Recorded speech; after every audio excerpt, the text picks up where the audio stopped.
on BPIC. To everyone who is watching this session today, Dr. holds a degree in MD Medicine and DNB Cardiology. He's a consultant interventional cardiologist at Pratina Heart Hospital, Nagpur, and will be sharing his insights on the topic. Before proceeding, Doctor, would you like to add anything? No, fine, madam. We'll start. All right, all right. So my first question to you is, what is hypertension and how does it affect overall health? How does it differ from normal blood pressure? Good afternoon, all. Myself is Ramteke. I'm consultant cardiologist at Platina Heart Hospital, Nagpur, and director of Ramteke Skin and Heart Associates Clinic in Kanpur. So, we are discussing about hypertension, basics of hypertension, how it affects our body, how it affects our heart and other systems. So, hypertension, as the name itself, it indicates tension and hyper. So, basically, the pressure has been increased of your blood vessels. So, that is known as hypertension.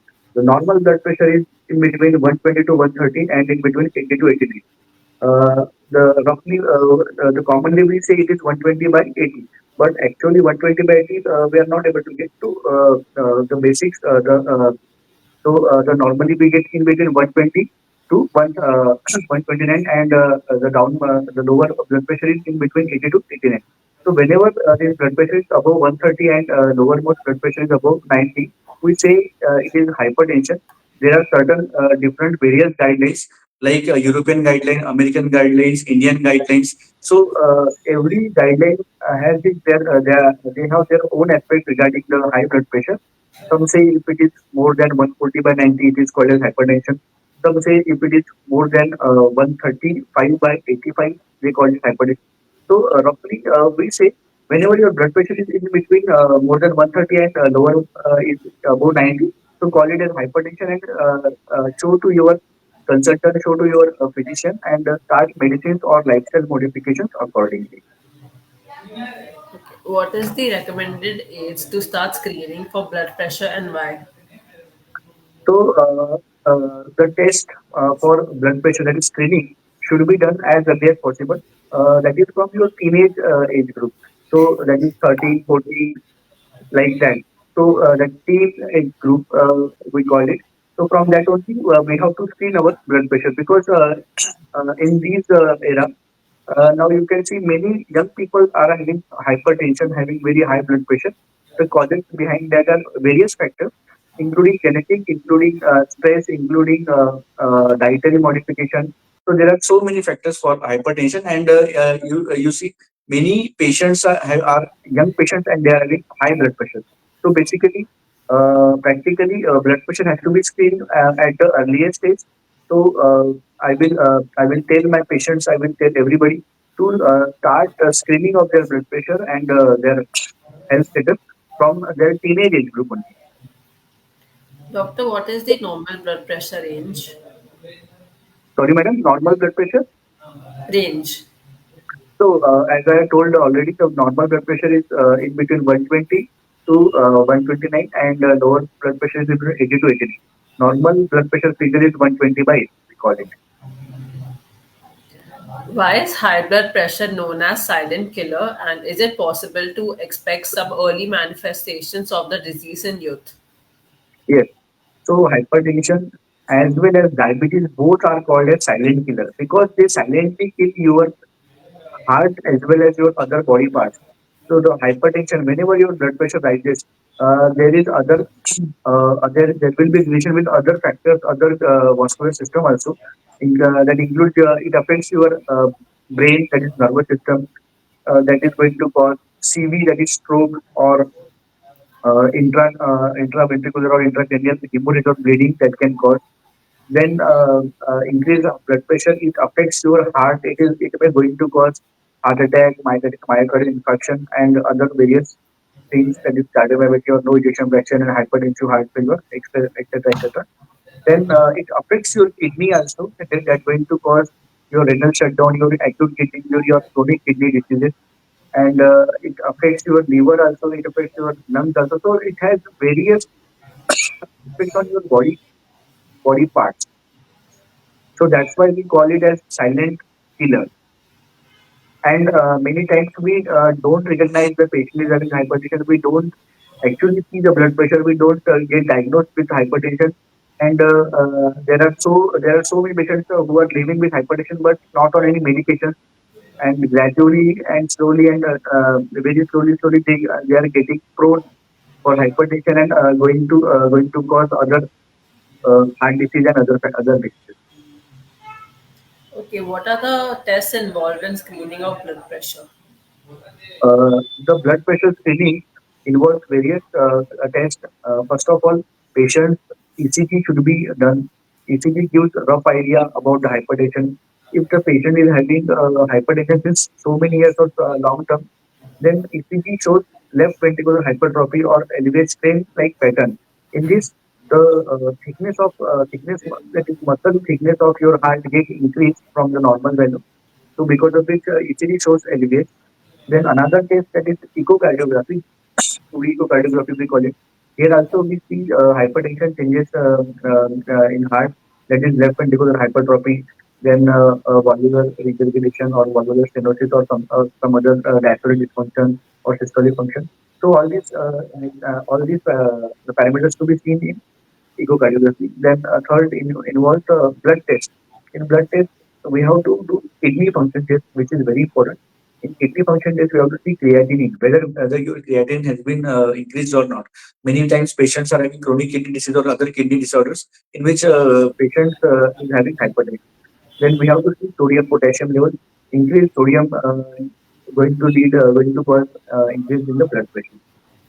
Then we have to check for urine examination, that is urine protein and microscopy. We have to check for sonography abdomen to just to see any hypertensive changes are going to happen in liver or some other factors.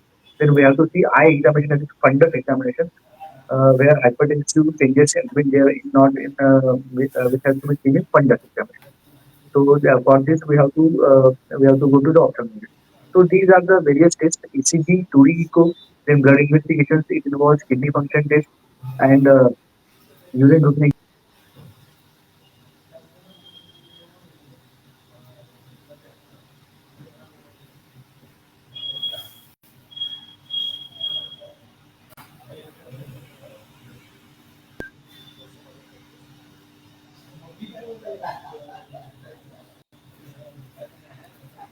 So, Hello.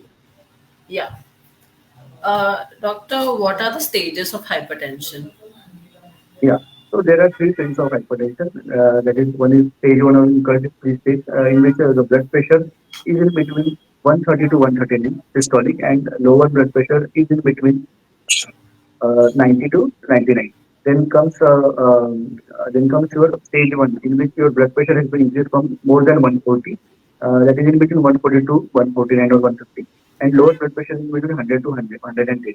And third one is the type 3 or stage 3 hypertension, in which the blood pressure is more than 150. And the lower blood pressure, that is diastolic blood pressure, is above 110 millimeters of mercury. So these are three stages of hypertension. What is the difference between primary and secondary hypertension? Yeah. So the primary hypertension and secondary hypertension both are different entities.